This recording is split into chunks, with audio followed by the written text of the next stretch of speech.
So let's give you 6 super tips for staying super hydrated. I think we should. And I tell you, probably the most important thing that we can do is to make sure that we get good quality, crisp water to each and every one of our trillions of cells. So how do we start?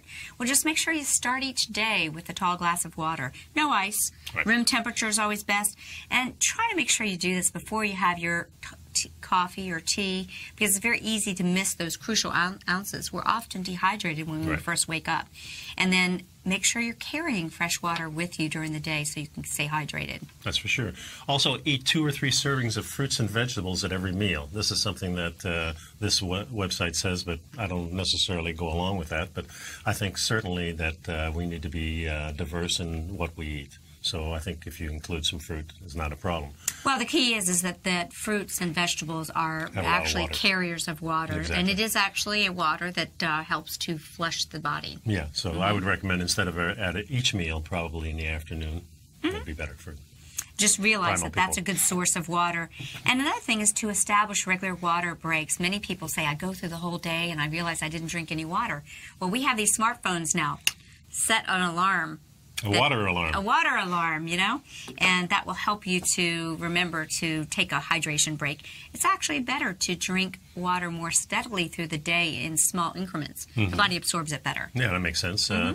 Substitute sparkling water or low-sodium vegetable juice for soda and fruit juice. Well, hopefully anyone's not drinking sodas today. Or fruit juices. But these are, guys, we have to start somewhere, and many people, it depends on where you're at, and this might be a big move depending on where you're at. So beverages count towards your daily tally, but sugar can override this, so best just to drink structured water. And you can really create some wonderful, flavorful water infusions, which are mostly water, but maybe you have a bit of lemon or a mint. That's a much better way, yeah. And that's a great way to enjoy a flavor, but still get the power of pure, clean water. Yep. And number 5 is to utilize a system or a product that helps you to structure the water. We've mentioned Theragoods.com, a very affordable, structured water system that can help you eliminate the exposure to bottled water, and that's a point we want to drive home.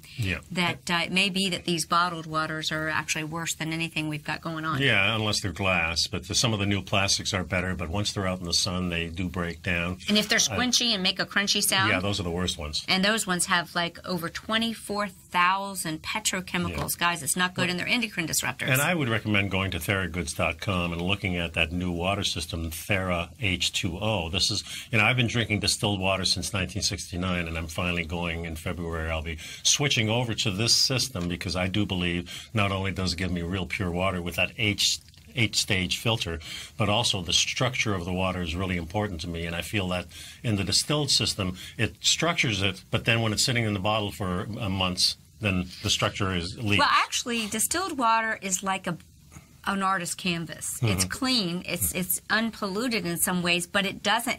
It's been removed because when we get distilled water, it's been man distilled, not from nature. So if you can put it, rainwater is technically distilled. Exactly. But so when it falls down, it gets the structure. It gets the vortexing. It falls on the rocks. It gets the gemstone. So if you do use distilled, run it through the filter. I mean, I have a friend who still likes their distilled water, but wants to restructure it and uses the Theragoods, their H2O product. I don't want to pay that. Yeah, and the last thing, of course, is when you're cooking, cook with water and cook with a high-quality sea salt or the Himalayan sea salts. Pink salt. Really good. Well, that's a way to get your trace minerals. And I do want to remind people, though, that proper mineralization is important, but we need to get our minerals from our foods, not from our water necessarily. We want a balance. But I hope those are helpful to you. Those are 6 tips to help you stay more hydrated, and we appreciate it. See you next time, folks. Have a great day.